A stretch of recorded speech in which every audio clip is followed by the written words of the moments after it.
18 Mayıs sabahına evimizden çıkardılar. Baba dede yurtundan ayırdılar.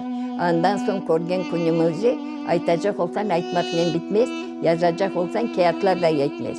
Doğulan koyum Ayvasıl'dır, Yalta'ya yakın. Dertlere derman havası, suları salkın. Sürgünde olganda Kırım'ı çok ayttık, çok maktadık. Ballarının yüreklerine de Kırım sevgisini aşıladık.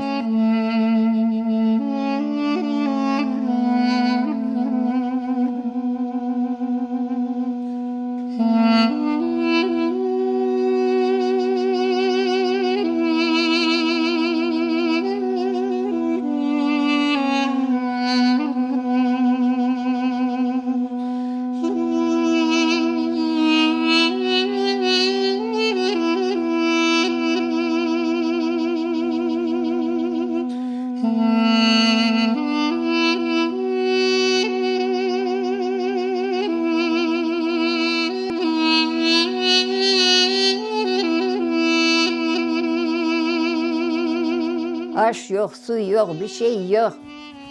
Giderken de, bilmekten de gece gündüz gittik. Yolumuz tükenmedi. Aylanıp ardımıza baksa Kırım görünmedi.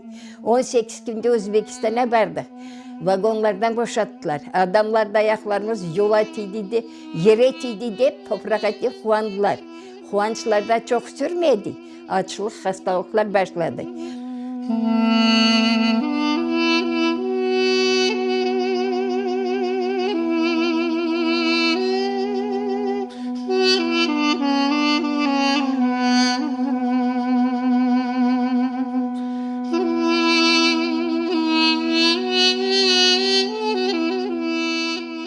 Zera kardeşim otura kravatse aç olduğunda ziyaret eder. Ya bir şeyimiz yok da kardeşliğim ne payık ya desem indirmeyip oturayım. Oturayım. Bir de nasıl dayandık bilmeyeyim 3 günler.